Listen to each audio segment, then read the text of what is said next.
मुद्दा आज का में आपका स्वागत है। मैं हूं आपके साथ कुलेश्वर पांडे। पश्चिम बंगाल का चुनाव सिर्फ सत्ता परिवर्तन की कहानी नहीं बल्कि सियासत की नई रणनीति का संकेत बन गया है, क्योंकि इस जीत के बाद एक दावा तेजी से उभर रहा है। छत्तीसगढ़ मॉडल बना गेम चेंजर। बीजेपी का कहना है ममता बनर्जी की लक्ष्मी भंडार के जवाब में महिलाओं को 3,000 रुपये देने का वादा सीधे सीधे छत्तीसगढ़ महतारी वंदन योजना से प्रेरित था, और अब इसी के साथ छत्तीसगढ़ में सियासी घमासान भी तेज हो गया है। सबसे पहले देखिए हमारी एक खास रिपोर्ट, उसके बाद करेंगे इस पर चर्चा।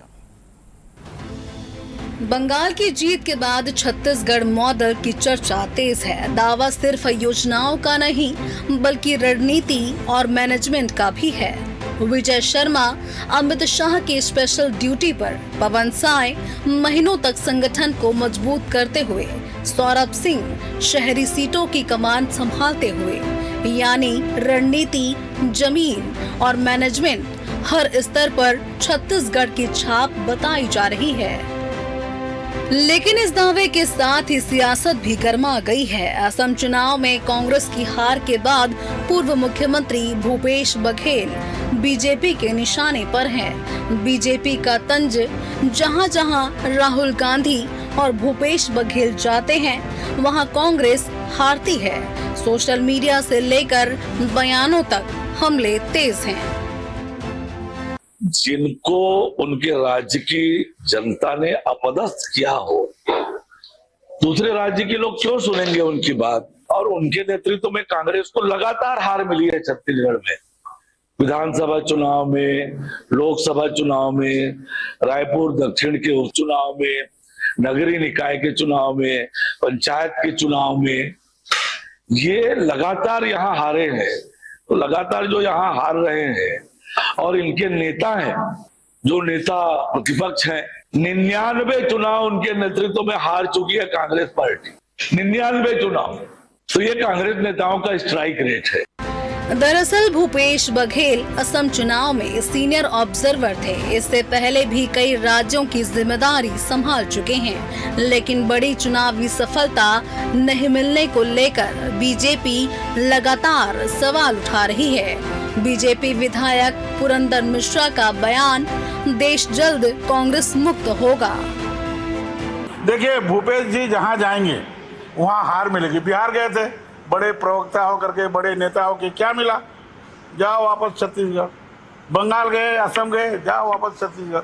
छत्तीसगढ़ महातारी को जो बदनाम करेगा, छत्तीसगढ़ महातारी का जो अपमान करेगा, छत्तीसगढ़ महातारी को जो बेइज्जत करेगा, उसको ऊपर वाला हर समय बेइज्जत करते रहेगा। वहीं बीजेपी के हमलों पर कांग्रेस भी पलटवार में पीछे नहीं। पूर्व मंत्री शिव डहरिया का कहना है, राजनीति में वक्त बदलते देर नहीं लगती। जिस तरह लेफ्ट का बंगाल से सफाया हुआ, वैसी ही स्थिति बीजेपी की भी हो सकती है।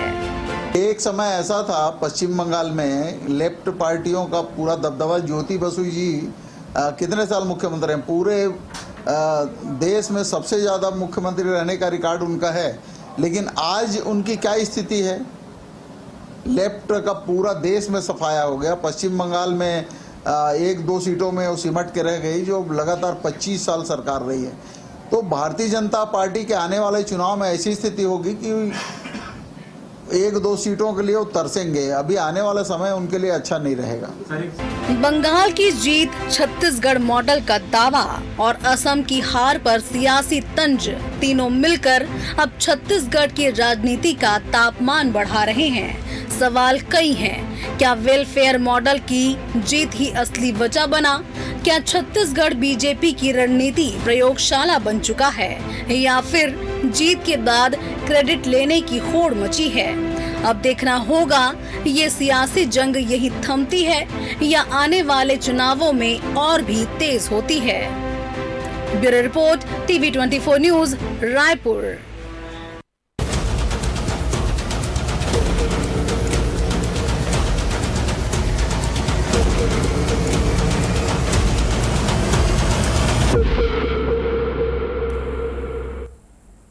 तो बिल्कुल आज का हमारा विषय है असम में बिगड़ा गेम, छत्तीसगढ़ में भूपेश पर ब्लेम। तो चलिए सीधे चर्चा की शुरुआत करते हैं। हमारे साथ 3 बेहद खास मेहमान जुड़ चुके हैं। अनिल पुस्तिगर जी हैं, वरिष्ठ पत्रकार हैं, स्वागत करता हूं मैं उनका। गौरी शंकर श्रीवास जी हैं, बीजेपी के वरिष्ठ प्रवक्ता हैं, उनका भी स्वागत करता हूं। अमित श्रीवास्तव जी है, कांग्रेस के प्रवक्ता, उनका मैं स्वागत करता हूं। अनिल जी, पांचों राज्य के नतीजे हम सबके सामने हैं। बंगाल हालांकि बहुत कठिन था बीजेपी के लिए, लेकिन बंगाल में भी बड़ी जीत हासिल की है। लेकिन इस बीच छत्तीसगढ़ मॉडल की बहुत चर्चा हो रही, क्योंकि बीजेपी के बड़े नेता जो हैं वो लगातार बंगाल में डटे हुए थे। क्या वाकई में छत्तीसगढ़ मॉडल जो है काम कर पाया बंगाल में? नहीं, देखिए, ये जो सफलता है भाजपा की, वो उनके ऑर्गेनाइजेशन की है, वो उनके वेल प्लान, जो फुल प्रूफ जो उनका प्लान था, वो पिछले 5 साल से हारने के बाद ही, चुनाव के नतीजे के बाद जो इलेक्शन मोड में रहे, उन्होंने होमवर्क किया, उन्होंने बूथ बनाए, बूथ मैनेजमेंट का काम किया। तो ये कुल मिलाकर अगर उनकी टीम थी तो वो उनकी मेहनत की टीम थी, उसमें छत्तीसगढ़ मॉडल कहाँ से आ जाता है? तो फिर तो दूसरे देश के मॉडल फिर क्या है? दूसरे प्रदेश जो है छत्तीसगढ़, गुजरात मॉडल नहीं है। गुजरात मॉडल में तो, गुजरात में तो लगातार सरकार है भाजपा की, छत्तीसगढ़ में तो हार भी चुकी है। भाई इसी छत्तीसगढ़ के जो है, जो पीडीएस मॉडल को और दुनिया भर की जो योजनाएं हैं उसके सारे देश में तारीफ होती थी, लेकिन रमन सिंह की सरकार तीसरी बार बनने के बाद तो चौथी बार हार गई थी। तो ये देखिए, ये जीत जो है महज किसी एक फैक्टर की जीत नहीं है। ये बहुत देश के लिए भी बहुत ज़रूरी चुनाव था और बहुत इम्पॉर्टेंट चुनाव था। वहाँ जो जीत हुई है भाजपा की, भाजपा का जो नारा था, भरोसा इन और भय आउट, वो एक बहुत महत्वपूर्ण फैक्टर था और उसकी जीत है। अब उसमें क्रेडिट लेना है तो कोई भी कह सकता है। अब हमारे छत्तीसगढ़ के लोग गए थे वहाँ, मैनेजमेंट में उनका काम था, उन्होंने रोल अपना प्ले किया। तो सिर्फ अब मुझे एक बात बताइए कि छत्तीसगढ़ के आदमी को बंगाली नहीं आती, बंगाली के आदमियों को छत्तीसगढ़ी नहीं आती, तो क्या कम्युनिकेशन हो रहा है, क्या हो रहा है, क्या बात हो रही है? और छत्तीसगढ़ की योजनाएं जो है वो आप उसको बंगाल से कैसे रिलेट कर सकते हैं? बंगाल की समस्याएं अलग है, बंगाल की बेरोजगारी अलग है, बंगाल में जो श्रमिक आंदोलन होते हैं वो अलग है, बंगाल में जो क्लब सिस्टम है, जो ममता बनर्जी का टीएमसी का था, जो बहुत बेहद बदनाम था कि आप क्लब की परमिशन के बिना मकान नहीं बना सकते, क्लब की परमिशन के बिना सीमेंट नहीं खरीद सकते, रेती नहीं खरीद सकते। तो ये सब चीज़ें हमारे छत्तीसगढ़ में कहाँ होती जी। तो छत्तीसगढ़ की समस्याएं अलग है, छत्तीसगढ़ का तरीका अलग है और छत्तीसगढ़ के वोटर अलग है, शांतिप्रिय वोटर। हमारे छत्तीसगढ़ में हिंसा होती है क्या?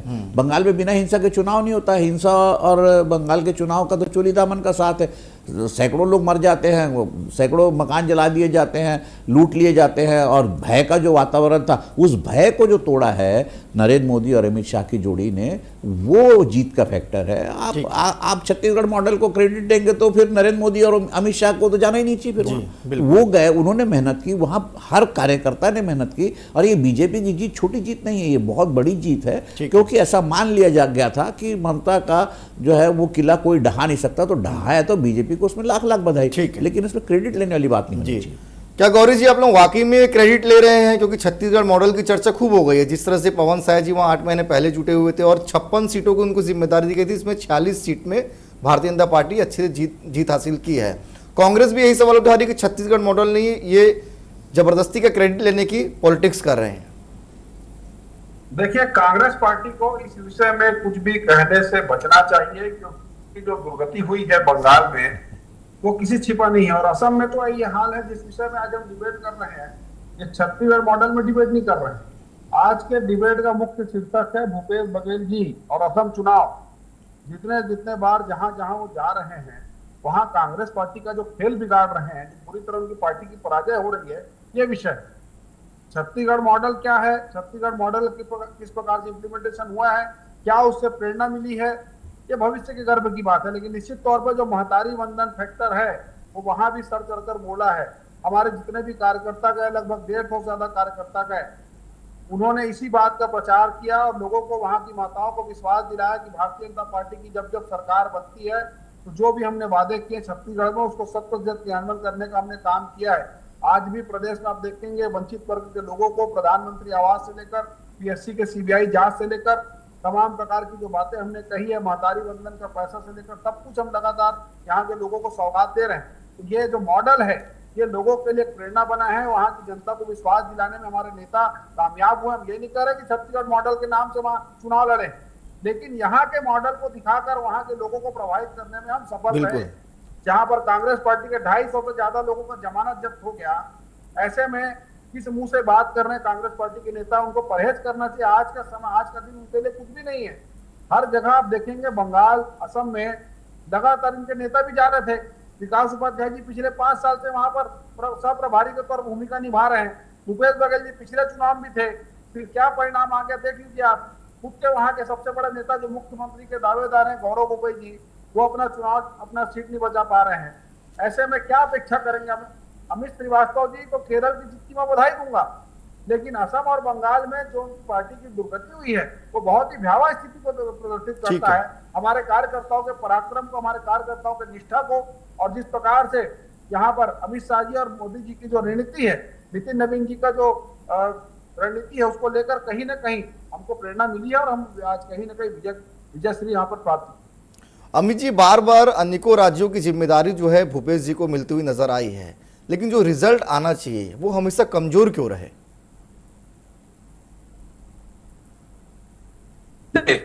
रिजल्ट तो निश्चित तौर पे जनता लोकतंत्र में जनार्दन होती है और जो भी निर्णय आया है बड़ी साथ हम उसे स्वीकार करते हैं। लेकिन अपने आज टॉपिक रखा है छत्तीसगढ़ मॉडल, तो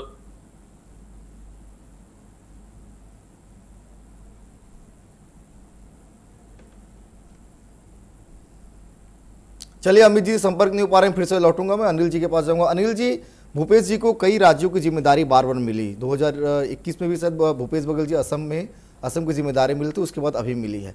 क्यों आखिर कमजोर जो है नतीजे कमजोर आ रहे हैं? क्या वाकई में वो ठीक से परफॉर्मेंस नहीं कर पा रहे हैं? देखिए, बहुत सारी बातें होती है। एक जीत के लिए कोई एक फैक्टर नहीं होता और हार के लिए कोई एक फैक्टर नहीं होता। एक बड़ा कैरेक्टर था हिटलर की फौज में, जनरल रोमेल जी, उनको डेजर्ट फॉक्स कहा जाता था, लेकिन उनको जब हार रही थी फौज हिटलर की, तब उनको रेगिस्तान में भेजा गया अल अलामीन की लड़ाई में और वो हार गए। तो जब जो डेजर्ट फॉक्स कहलाता था वो रेगिस्तान की लड़ाई में हार जाता है, तो इसका मतलब आप सही समय पर सही जगह पर नहीं थे।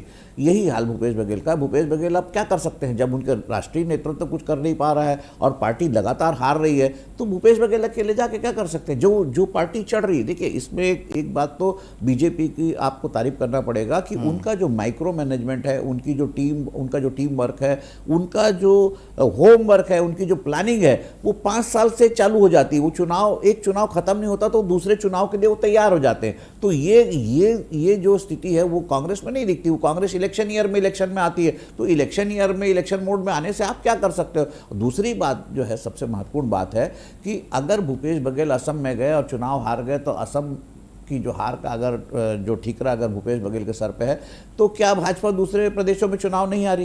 क्या बंगाल में 2 बार चुनाव नहीं हारी? तो 2 बार चुनाव हारी तो क्या हम नरेंद्र मोदी और या कैलाश विजयवर्गीय या फिर हम अमित शाह को उसका दोष दे सकते हैं क्या? नहीं। देखिए, मैनेजमेंट होता है, समय होता है, फैक्टर होता है, और जब आपका समय होता है और आप अच्छे से मेहनत करते हैं, अच्छे से तैयारी करते हो, तो आप जीतते हैं। और इसमें कोई जीत हार आज की बात थोड़ी नहीं। जब एक समय था जब लगातार कांग्रेस जीतती थी, एक समय था छत्तीसगढ़ कांग्रेस का गढ़ हुआ करता था, आज भाजपा का गढ़ है। तो भाजपा ने मेहनत की, तो भाजपा ने कांग्रेस का गढ़ छीना और भाजपा अपना गढ़ बनाया। लेकिन जब उनका गढ़ नहीं था तो लगातार भाजपा हारती थी, तो उसको क्या कह सकते हैं? अमित जी, आपको मेरी आवाज आ रही है? जी आ रही है, क्लियर है। जी अमित जी, अपनी बात पूरी करिएगा। जी मुझे क्लियर है आपकी आवाज। अमित जी, अपनी बात पूरी कर लीजिए।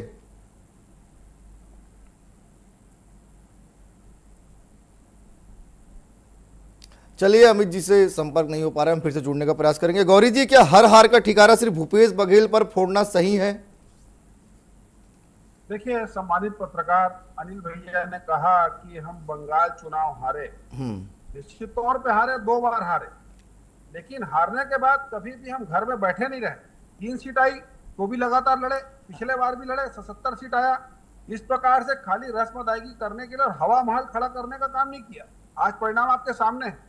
बूथ मैनेजमेंट से लेकर सभी समाज, सभी वर्गों को विश्वास दिलाने में हम कामयाब रहे। एक कलेक्टिव लीडरशिप के साथ हमने चुनाव लड़ा, उसका परिणाम है। भूपेश बघेल जी सिर्फ चुनाव के समय ही वहां असम में जाकर परिश्रम करते दिखाई पड़ते थे। विकास उपाध्याय जी भी उसी समय दिखाई पड़ते थे। तो कांग्रेस पार्टी के लीडरशिप आप देखेंगे, 5 साल वहां असम में किसी प्रकार के गांव, गरीब, किसान और सड़क के मुद्दे उठाने पूरी तरह विफल रही, जिसका ये मुजाहिरा पेश हुआ है। असम की जनता ने क्यों नकारा? ऐसा क्या कारण था? और बड़ी बात बता रहा हूँ, इनके 25-26 विधायक जीते हैं, उसमें अधिकतर तो 19 से 20 तो मेरे ख्याल से मुस्लिम है। हिंदू मुसलमान का आरोप किस पर लगाते हैं? भारतीय जनता पार्टी पे। और मुसलमानों को एक तरफा टिकट देते हैं।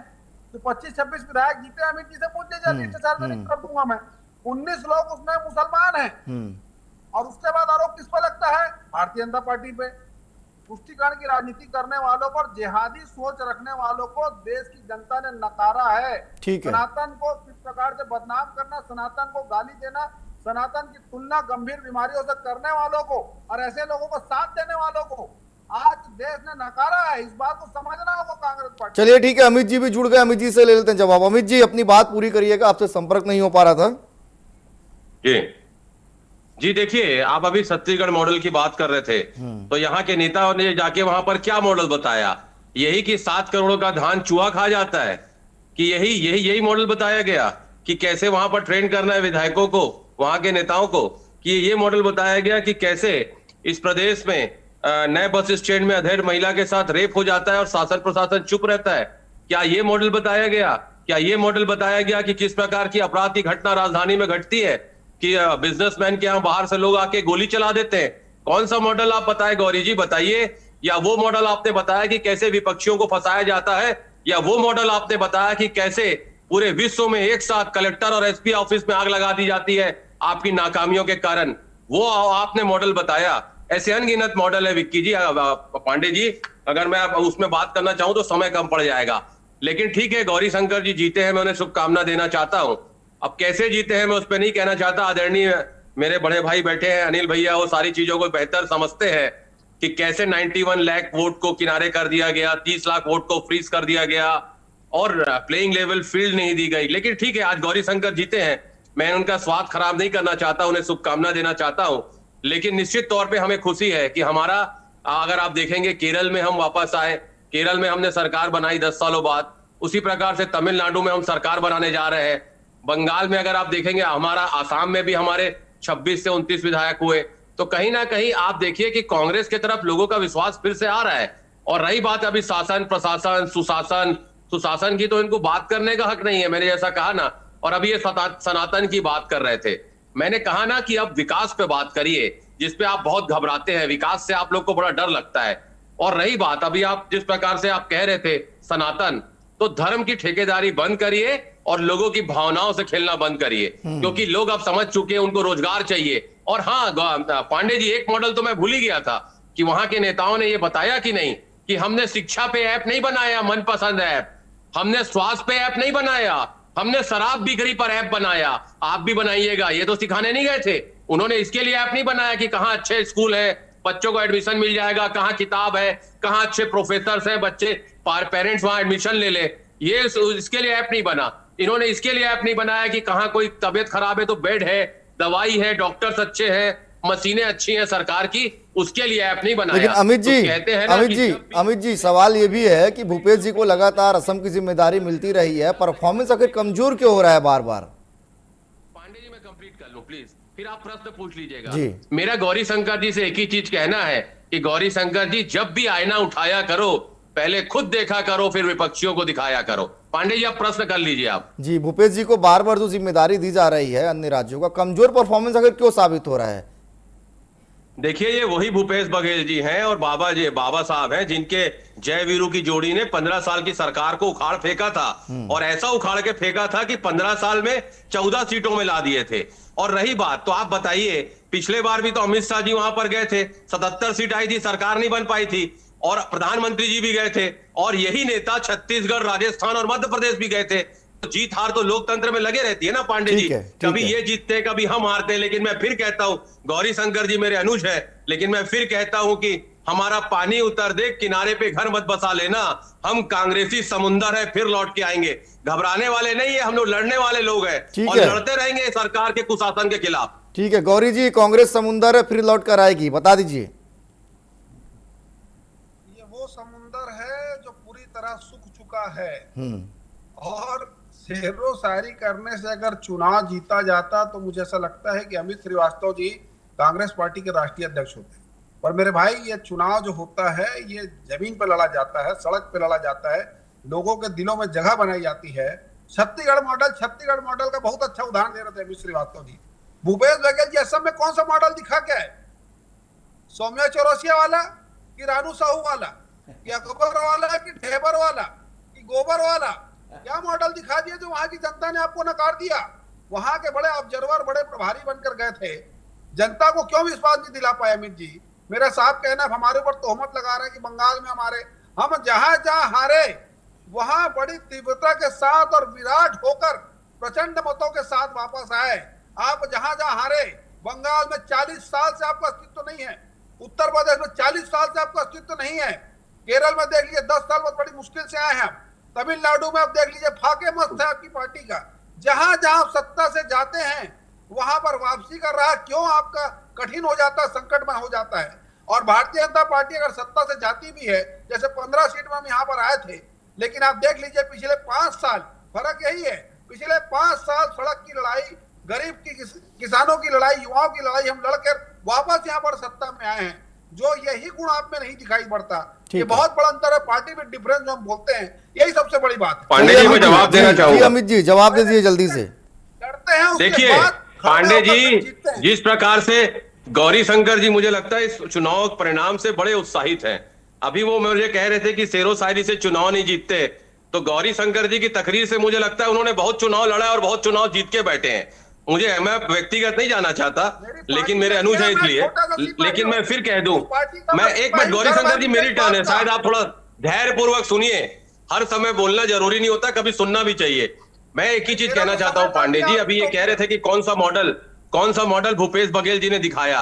गौरी शंकर जी, धान खरीदी का रिकॉर्ड तोड़ने वाला, किसानों को 2500 रुपए धान खरीदी, जब आपने हर्डल्स पैदा किया था, किसानों को समृद्ध करने का मॉडल वहां पर बताया गया। आपको मैं बताऊं गौरी शंकर जी, ये बताया गया कि कैसे गौ नाधन योजना हमने जो लाया था, हम जो अपनी योजनाओं के हम वहां पर गए। आज आप चुनाव जीत रहे हैं, आपको शुभकामनाएं, कहीं कोई दिक्कत नहीं है, लेकिन जब आप रात के सोचते होंगे तो आप भी जानते हैं आप कैसे चुनाव जीत रहे हैं। समय बदलता है गौरी शंकर जी, लेकिन मैंने कहा ना, अभी आप जिस प्रकार की तकरीर कर रहे थे, वक्त बदलता है और वक्त बदलते ज्यादा देर नहीं लगती, और यही हरकत रही तो जहां से चले थे वहीं फिर 2 में आ जाओगे। क्योंकि आज जिस प्रकार से तमिलनाडु में विजय ने कहा है, मैं गर्व है मुझे ऐसे नेता पे जिसने कहा सब कुछ हो जाए, मैं बीजेपी के साथ जो देश तोड़ती है ऐसे लोगों के साथ मैं गठबंधन नहीं करूंगा। अब लोगों को समझ में आ रहा है कि आप भावनाओं से खेलते हैं। अभी आप कह रहे थे कि मोमडन लोगों को आपने टिकट दी, मोमडन इस देश के निवासी नहीं है क्या?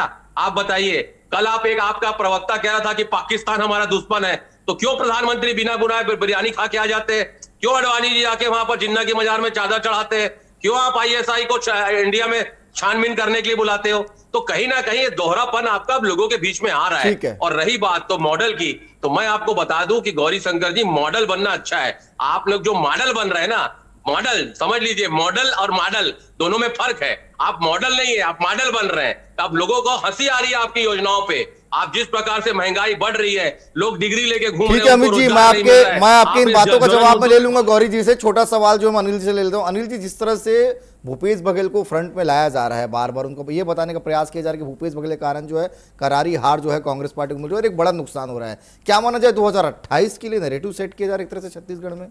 देखिए, भूपेश बघेल की अपनी अलग पर्सनालिटी है और वहाँ जो उनका मुकाबला था वो हेमंत विश्व शर्मा से था, और हेमंत विश्व शर्मा के लिए ये पहला चुनाव था अपने खुद के चेहरे पे लड़ने का। इससे पहले जो सरकार थी वो सर्बानंद सोनोवाल के नाम पर जीती हुई सरकार थी। बाद में हेमंत विश्व शर्मा मुख्यमंत्री बने, तो उनके लिए लिटमस टेस्ट था। और दूसरा, उनकी पर्सनैलिटी वहाँ पर असम में बहुत बड़ी है। उसके मुकाबले में भूपेश बघेल हमारे छत्तीसगढ़ के लिए बहुत बड़ी पर्सनैलिटी हो सकते हैं, लेकिन असम में जाके उनका टक्कर के नहीं हो सकते। तो वहाँ पर अगर चुनाव हारते हैं तो वहाँ के जो लोकल इश्यूज हैं, जिसको जो हेमंत विश्वकर्मा मुख्यमंत्री रहते उठाते रहे, जो इन्फिल्ट्रेशन का हो, रोहिंग्या हाउस का हो, वो एक अपना उनका एक एजेंडा था, वो अपने एजेंडे पे चलते रहे। कांग्रेस वहाँ पर जो है वहाँ बिखरी बिखरी थी। उसके बाद जो पवन खेड़ा का जो बयान था वो बैकफायर कर गया, और आप पर्सनल अटैक इस तरह से चुनाव में जाके करते हैं तो उसका नुकसान उठाना पड़ता है। भूपेश बघेल के कारण कांग्रेस वहाँ नहीं आ रही। वहाँ कांग्रेस जहाँ पे भी हारती है वो अपने इन हाउस जो उनकी फाइटिंग होती है, दूसरी बात उनके संगठन का जो प्रॉब्लम है, ऑर्गेनाइजेशन का प्रॉब्लम है। हालांकि कर रहे हैं इन लोग सृजन संगठन वगैरह जो बना रहे हैं, लेकिन संगठन जो पहले कांग्रेस का होता था आज उसकी तुलना में कमजोर है। दूसरी बात, गौरी शंकर जो कह रहे थे कि हम चुनाव तत्काल पीछे लग जाते चुनाव के, वो हर समय चुनाव इलेक्शन, इसमें कोई शक नहीं, बीजेपी ऐसी पार्टी है कि हर समय इलेक्शन मूड में रहती है। चुनाव बंगाल में हारे, 77 में आए, तत्काल लग गए थे। कांग्रेस के साथ दिक्कत ये हो रही है कि कांग्रेस सिर्फ इलेक्शन ईयर में इलेक्शन मोड में आती है, तो उसके साथ दिक्कतें आ रही है, तो हार जीत लगे रहती है। एक समय ऐसा था कि लगातार कांग्रेस जीतती थी, इंदिरा गांधी के सामने में कोई लीडर नहीं आता था, बीजेपी तो 2 सीट पे रह गई थी, तो उससे ज्यादा तो दमकीपा की थी, दलित मजदूर किसान पार्टी की 3 थी, चौधरी चरण सिंह की। तो समय समय की बात है। और दूसरी बात यह है, जो मेहनत करेगा जी, ठीक है, करेगा वो चुनाव नहीं जीतेगा। ठीक है। गौरी जी, जिस तरह से अमित जी कह रहे थे कि मॉडल नहीं मॉडल है और देश हंस रही है अब आप लोग के ऊपर, जल्दी से अपनी प्रतिक्रिया दे दीजिए। इतनी बड़ी हार के बाद अगर हंसी मजाक की बात अमित श्रीवास्तव कर रहे हैं, तो उनकी पार्टी किस तरीके से मानसिक दिवालियापन की शिकार हो रही। इतनी बड़ी हार के बाद अगर शब्दों का हेर फेर करके डिबेट को मैनिपुलेट करने का प्रयास कर रहे हैं, तो अमित श्रीवास्तव जी अपनी पार्टी को भी धोखा देना, अपने आप को भी धोखा देना, इस बात को समझना हो। हमारा साफ कहना है, संघर्ष की बात आप नहीं करते हैं, आप ये नहीं बताते हैं कि आपके नेताओं को क्यों स्वीकार किया जा रहा है। भूपेश बघेल जी विधानसभा में नकारे गए, लोकसभा चुनाव तो लड़े, वहां भी नकारे गए, असम में 2 बार नकारे गए। फिर ऐसी क्या प्रतिबद्धता है, ऐसा क्या कारण है कि अपनी पार्टी बार बार उनको जिम्मेदारी सौंप रही है, ये आज तक समझ नहीं आ रहा है लोगों को। क्या कारण है भाई, किसी को तो बता दे कम से कम। एटीएम बन के जाते हैं, क्या कारण है? अभी तक लोगों को ये बात ठीक है, गले नहीं, लगातार खुद चुनाव हार रहा है, वो कैसे चुनाव जिताएगा और असम के लोगों का विश्वास कैसे जीतेगा?